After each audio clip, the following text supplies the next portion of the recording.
пакетпенен мына салапан кигізіп мойнын салапанмен буғындырған дейді. Буғындырып дейді, жаңа пышақтар тыға берген ғой.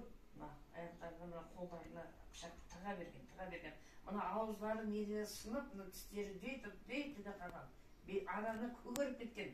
Енді адам көремейсің ана жағдайшы өте ауыр.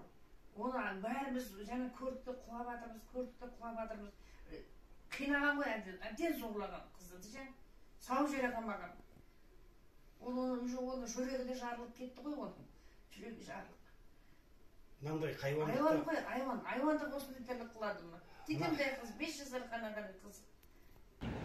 Жанбол Рахматулла, назарыңызда. Қазір Түркістан облысы Сарыағаш ауданы Жібек жолы ауылындамыз. Өздеріңізге белгілі шығар, артымдағы үй хайуаннан бетер Қандықол қылмыскердің үйі.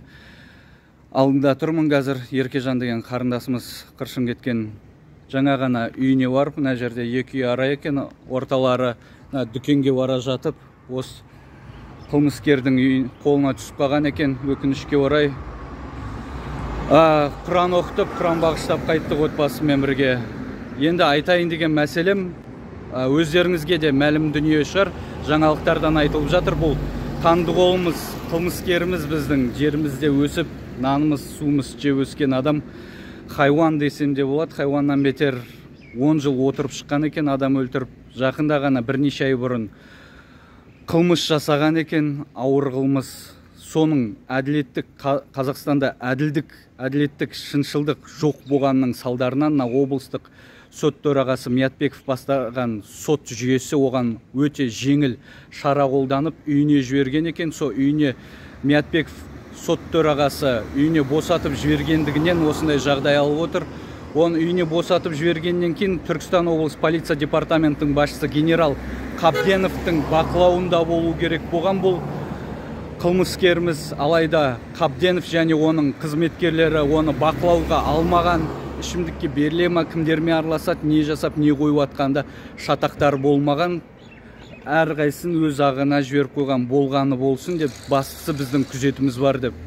Қабденовке және де Миятбековке айтарым, ақиқатты айтам деп әкім туралы шындықты айтқан Әлқожа Балқожаевты 11 айға қамадыңдар. Дәл солай мына қылмыскерді одан бетер етіп қамаудың орнына сендер тек әділдік, ақиқат, шыншылдықты іздеген айтқан адамдарды ғана күштерің соларға жетеді, ал қылмыскерлерге күштерің жетпейді. Сендердің биліктерің қолдарындағы мүмкіндіктеріңді тек қана жаңағыдай ақиқат айтатын адамдарға қолданасыңдар, ал өздерің сияқты адамдар, сондай өздерің тіптес адам болып тұр ғой, жіберіп жергендеріңе, жеңіл шара көргендеріңе қарағанда. Тоқаевтың кезінде бір әділдік орнайды деп ойламаймын, тек қана осындай айқай шу даудамайдан кейін ғана айтып қояды бірдеңе деп, ал шын мәнде жұмыс істеп жатқан адамды көріп жатқан жоқпыз. Біздің биліктің бүкіл жұмысы жаңағы елім жерім үшін деп жүрген адамдарды қамау, сабау, жала жабу, сондай болып тұр өкінішке орай. Еркежанның отбасына жаңа көңіл айтқан болатынбыз, шын көңілден бір жүрегім жарылып бара жатқандай қазір. Кішкентай 5 жасар қыз. Елестете алмайтын, ойға кірмейтін нәрсе болды.